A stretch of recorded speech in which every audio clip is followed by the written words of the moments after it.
कूटनीति का इतिहास जब लिखा जाएगा, इन तस्वीरों को बार बार उकेरा जाएगा।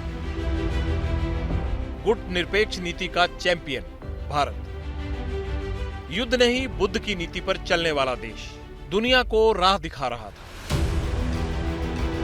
अमेरिका, ब्रिटेन, फ्रांस, इटली, रूस और चीन के नेता पीछे थे। हिंदुस्तान शांति का सूरज बनकर उभरा। दिल्ली में खत्म हुए G20 शिखर सम्मेलन का सार यही है। भारत ने ये दिखाया कि एक अकेला देश है जो कि इमर्जिंग मार्केट्स को साथ ला सकता है, डेवलप्ड कंट्रीज को साथ ला सकता है, रशिया, चाइना सबको साथ ला सकता है। ग्रोथ और डेवलपमेंट को सबसे आगे रखा है। हमने दिखाया कि मल्टीलैटरलिज्म आज की दुनिया में आवश्यक है और उसको हम आगे ले गए हैं। हमने ये दिखाया कि हम हमेशा वॉइस ऑफ ग्लोबल साउथ रहेंगे और डेवलपिंग कंट्रीज की भाषा बोलेंगे, वो हमने करके दिखाया। G20 की फाइनल मीटिंग के बीच सवाल बड़े थे। अमेरिका और रूस के टकराव को देखते हुए भारत का स्टैंड क्या रहेगा?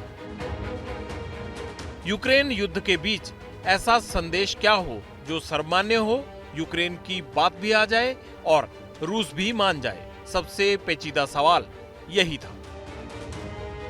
दिल्ली डिक्लेरेशन के एक पैराग्राफ ने सारी आशंकाओं पर पूर्ण विराम लगा दिया। घोषणा पत्र में यूक्रेन में व्यापक, न्यायसंगत और स्थायी शांति का आह्वान किया गया है।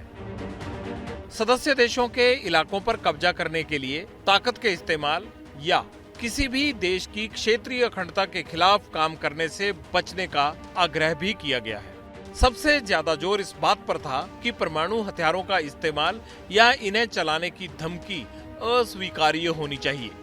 8 पैराज हैं जो जियोपॉलिटिकल लैंग्वेज में है, रशिया यूक्रेन की क्राइसिस पर है, उस पर भी कंसेंसस आया। तो ये एक पहला डॉक्यूमेंट निकला है G20 का जिसमें सारे पूरे डॉक्यूमेंट 83 डॉक्यूमेंट में 100% सारे देशों की सहमति है। This is not an era of war, जिसको प्रधानमंत्री पहले कह चुके हैं। तो बाली की लैंग्वेज जो पहले यूज़ की जाती थी उससे ज़्यादा स्ट्रॉन्ग लैंग्वेज हमने दिल्ली में यूज़ की है, पर ये मॉडरेशन में, ये किसी को कंडेम नहीं करती।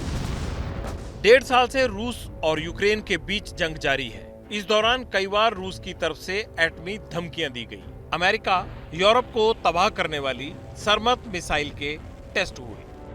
अमेरिका ने भी यूरोप में 100 से ज्यादा एटम बम तैयार किए। बात इतनी बढ़ गई कि दोनों महाशक्तियों के बीच न्यूक्लियर वेपन वाली आखिरी संधि भी खत्म हो गई। लेकिन यूक्रेन की जमीन पर हर नए हमले के साथ यूरोपीय मुल्कों की धड़कनें बढ़ जाती, कहीं इस बार रूस एटमी हमला न कर दे। मगर दिल्ली घोषणा पत्र में रूस ने कह दिया कि एटमी हमले का इस्तेमाल न्याय संगत नहीं है। यही G20 की, भारत की, हमारी कूटनीति का सबसे बड़ा मास्टर स्ट्रोक है।